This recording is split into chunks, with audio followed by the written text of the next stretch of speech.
1960년대부터 보게 되면 그때 노인이 별로 없었고, 그다음 최근에 당연히 노인이 늘어났고요. 그다음에 전후에 이제 베이비 부머가 생겨가지고 아동이 굉장히 늘어나가지고 그 이제 저출산이고 이분들이 늙어감에 따라서 요 빨간 선이 나중에 이렇게 노인으로 가게 되는 셈인 거죠. 여기서 부양비라고 하면 생산 가능한 인구 대비 노인 인구면 노인 부양비, 아동이면 아동 부양비 두 가지를 합쳐서 생산 가능 인구 대비 노인 인구와 아동 인구를 합치면 총 부양비의 개념으로 나오게 됩니다. 그러면 총 부양비의 개념으로 봤었을 때 지금 보시다시피 U자 커브를 그리게 됩니다. 이게 더 올라갈 가능성은 있어도 이게 낮아질 가능성은 없습니다. 인구 구조라고 하는 것은 급격하게 갑자기 내일부터 출산율이 뭐 3%, 4%가 되거나 전쟁이나 뭐 기근이나 등등으로 인해서 많은 사람들이 한꺼번에 죽지 않은 이상은 이 구조는 안 바뀐다고 보시면 됩니다.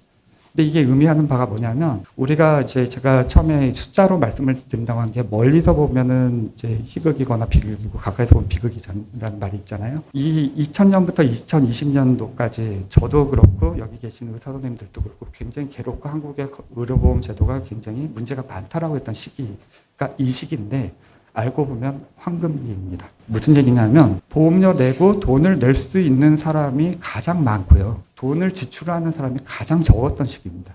앞으로는 돈 쓸 사람은 늘어나고 돈 벌어오는 사람은 줄어듭니다. 보험료도 마찬가지고 집에서 소득이 있는 사람들도 줄어들 수밖에 없습니다. 이민을 받든지 뭔가 인구 구조를 바꾸거나 이분들이 갑자기 다 뭔가 정말 전염병이 크게 돌면 나라가 망하는 일이잖아요. 안 바뀝니다. 그래서 제가 말씀을 드린 게 안에서는 미시적으로 보면 비극이었을지 모르지만 지금은 아닙니다. 왜냐하면 이게 이제 지금 설명드리는 거랑 같아서 노년 부양비가 2070년도가 되면 100을 넘어서요. 그러니까 생산 가능한 인구보다 훨씬 더 많아지는 수준이 돼버리고 그다음에 애들은 적으니까 14%밖에 안 되는데 이걸 합치게 되면 사람 생산 가능한 한 인구 하나당 한 명 이상을 부양을 해야 되는 허리가 휘는 거죠. 지금 젊은 친구들은. 그런 상황으로 좀 되게 되는 상황이거든요. 근데 또 문제는 뭐냐면 65상 현재 22년도에 65세 인구는 17.4%인데요. 이 사람들이 건강보험 지출을 43.2%를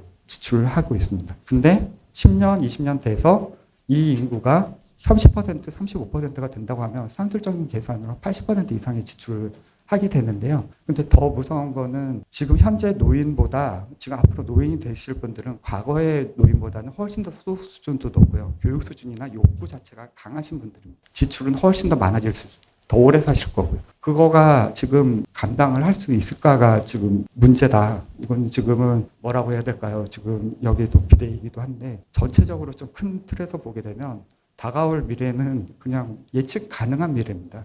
예측이 아니라 그냥 오는 미래입니다. 그냥 아까 말씀드린 것처럼 팩트로 오게 되는데 나갈 지출이란 건 어마어마하게 많을 수밖에 없다라고 하는 게 현재 지금 상황이다라는 거고 근데 지금 현재 한국의 의료제도는 소비가 너무나도 접근성도 좋고 소비가 너무 쉬운 상황입니다. 제가 그냥 단적으로 그냥 포함하면 얘기하면 의료의 과소비가 이루어질 수밖에 없는 구조로 만들어져 있어요. 뭐 다 아시는 거였지만 의료 이용 건수 OECD하고 비교할 수 없을 만큼 3배 이상 많고요.